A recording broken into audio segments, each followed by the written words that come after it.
Hi hello, ಹೇಗಿದ್ದೀರಾ ನೀವೆಲ್ಲ? ಇವತ್ತಿನ ವಿಡಿಯೋದಲ್ಲಿ ಬಂದು ನೋಡಿ, ಇದೊಂದು ಹ್ಯಾಂಡ್ಸ್ ಈ ಥರ ಅವರಿಗೆ ಇದು ಬೇಕಂತ ಹೇಳಿದರೆ ಚೆಕ್ಸ್ ಪ್ಯಾಟ್ರನ್, ಇದರಲ್ಲಿ ಮಧ್ಯದಲ್ಲಿ ಬಂದು ಈ ಥರ ಫ್ಲವರ್ ಬರ್ತಾ ಇದೆ.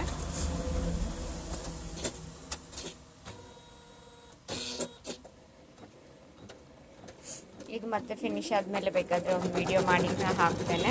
ಏನಪ್ಪ ಅಂದರೆ ಇವತ್ತಿಂದು ಬೆಳಗ್ಗೆ ಈ ಲಾಗ್ ಮಾಡೋದು ಅಂದರೆ, ನಾನು ಡೈಲಿ ಇದನ್ನೇ ಮಾಡೋದಾದರೆ ಸ್ವಲ್ಪ ಕಷ್ಟ ಆಗ್ತಾಯಿದೆ. ಅಂದರೆ ನಾನು ಯಾವಾಗಲೂ ಇದನ್ನ ಬಂದಾಗ ಮಾಡ್ತೇನೆ, ಬಟ್ ಬೇರೆ ದಿವಸ ನನಗೆ ಈಗ ಸ್ಟಿಚಿಂಗಿಗೆಲ್ಲ ಇರ್ತದೆ, ಕುಚ್ಚು ಹಾಕ್ಲಿಕ್ಕೆಲ್ಲ ಇರ್ತದೆ. ಮತ್ತು ನಂದು ಇದು ಶಾಪ್ ಅಂತ ಹೇಳಿದ್ನಲ್ವ ನಿಮಗೆ, ಅದಕ್ಕೆ ತೆಗೊಳ್ತಾ ಬರ್ತಾ ಇರ್ತಾರೆ. ಅದಕ್ಕೆ ಅಂತೇಳಿ ಡೈಲಿ ಒಂದೊಂದು ನನ್ನ ಕಸ್ಟಮರದ್ದು ರಿವ್ಯೂ ಆಗಲಿ, ಅಥವಾ ನಾನು ಏನು ಮಾಡ್ತೇನೆ ದಿನಾಲು ಬ್ಲೌಸ್ ಹೊಲಿತೇನೆ, ಫಿಟ್ಟಿಂಗ್ಸ ಅದು ಇದು ಅಂತ ಯಾವುದಾದ್ರೂ ಒಂದು ಡೈಲಿ ಹಾಗೆ ಮಾಡಿ ಹಾಕಿದರೆ ಒಳ್ಳೆಯದು ಅಂತ ನನಗೆ ಅನಿಸುತ್ತೆ. ಅದಕ್ಕೆ ನಾನು ನಾಳೆಯಿಂದ ಎಂಬ್ರಾಯ್ಡ್ರಿ ಅಲ್ಲ, ಅಂದರೆ ನಾನು ಡೈಲಿ ಏನು ಮಾಡ್ತೇನೆ ಅಂತ ಆ ಥರದ್ದು ವಿಡಿಯೋ ಪೋಸ್ಟ್ ಮಾಡಬೇಕಂತ ಎನಿಸಿದ್ದೇನೆ. ನೀವೆಲ್ಲರೂ ಪ್ಲೀಸ್ ನನಗೆ ಸಪೋರ್ಟ್ ಮಾಡಿ. Thank you so much.